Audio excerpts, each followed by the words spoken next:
Hey everyone, it's No Clue, and welcome back to another Racing Mower update. It's been a good month since I've uploaded, and you're not really gonna see anything brand new because this was I have some older footage here that I took right before I started spray painting. It's a few little tweaks I did to the frame and whatnot, so I'm gonna throw that into this video because right now I got my frame all painted, almost all painted. I still got another layer to throw on it, and then I have to start getting my hood and fenders. And I'm not showing any of that because I don't want to ruin the grand reveal of this thing being completely done. So you guys are gonna have to sit in the dark for a little bit on that.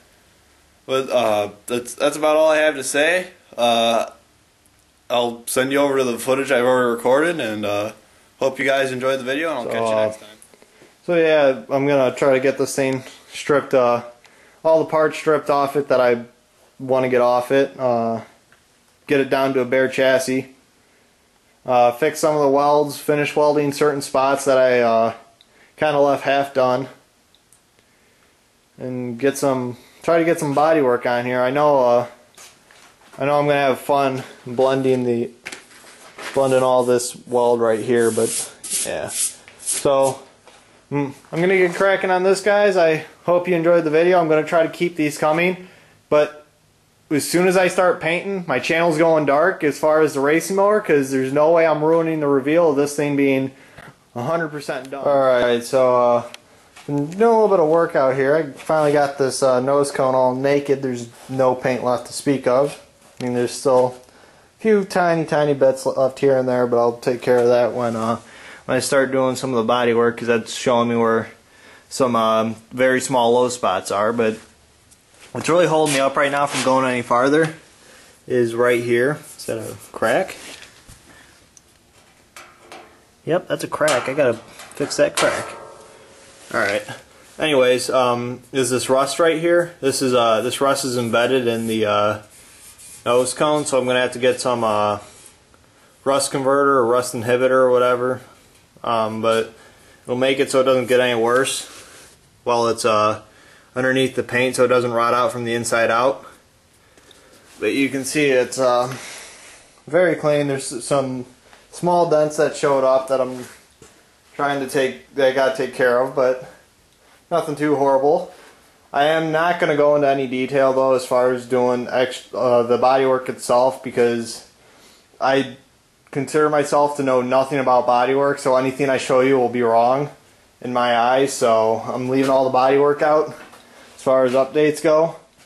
But anyways, I've been working on my frame right here. I've been welding some stuff up and fixing some stuff that I didn't think was right, and fixing other things that were irritating. Like right here, I added a piece of 1/4-inch round stock here. Not that it needed any reinforcement on here, but it's every time I went to take my chain off, it'd get stuck on these little barbs right here, and it was annoying, so I just put that on there, and I think it looks a little bit better like that too. See if I can show you with this tire on. Oh yeah, I can. Down in here, I took another piece of 1/4-inch round stock. I shoved it between the fender bracket and my brake bracket here, and I welded it in to make it one solid piece. Add a little bit more strength to my brake bracket. And on the underside of this, I welded this gap right here. You can see my welds coming through right there. Make it a little bit stronger, add a little bit more meat to the bones. And I fixed my caster. Originally I was going to replace my spindles, but I was able to cut the dropouts off without damaging them. So I'm reusing them. And you can see here, there's a new caster angle. It's actually noticeable now. Before it was they were almost vertical, if not leaning forward. I never checked them because I knew it wasn't right, and I would be irritated if I knew how far off it would be. So right now that's my setup. I'm going to have to modify my new spindles when I get them, because my steering's binding up like this. So I'm going to have to modify where my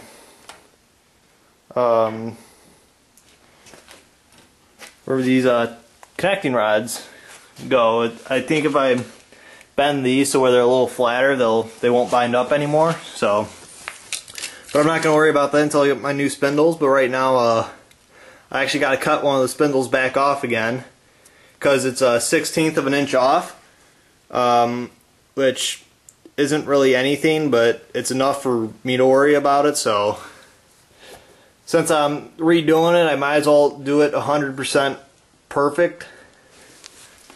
But I'm also been cleaning up the welds that are going to be hanging out here just because I think it'll look better like that. Clean that weld up again and clean that weld up. What I did is I ground down the weld, turned my heat up really high, and welded back over it again to make sure it's nice and strong. So I don't know what spindle I'm cutting off yet. I gotta see which one's sitting higher. I had it marked out, but I forgot already. And well, while I've been waiting for like my welds to cool off and stuff in between fixing stuff, I took these parts and I painted them the color my frame's gonna be in. It's a semi-gloss black. I think I got the can laying around here somewhere. It's a Valspar paint. I seem to have lost it. I've been losing things everywhere tonight. There we go. But here we go. Found it. It's a low gloss black. It's by Valspar, and their cans actually work really nice. So here you go. You can kind of see that semi-gloss in the reflection of the shop lights here. So I think I'm going to be happy with the way it looks, especially it sits like that. Got to be careful not to scratch it because the paint's not done curing, but seeing the rest of the frame like that I think is going to look pretty nice, except for the running boards, which are going to be covered in truck bed liner. So I'm going to put these off to the side and let them cure a little bit more so I don't accidentally scratch them.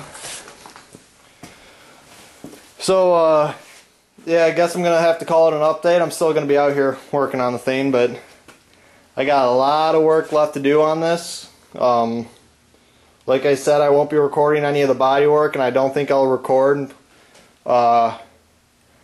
until after everything's all ready as far as the racing mower update. I don't know if I mentioned this already or not. So what I'm probably going to do in the meantime, because this is going to be about another month's worth of work, and I don't think I want my channel to not have videos for that long.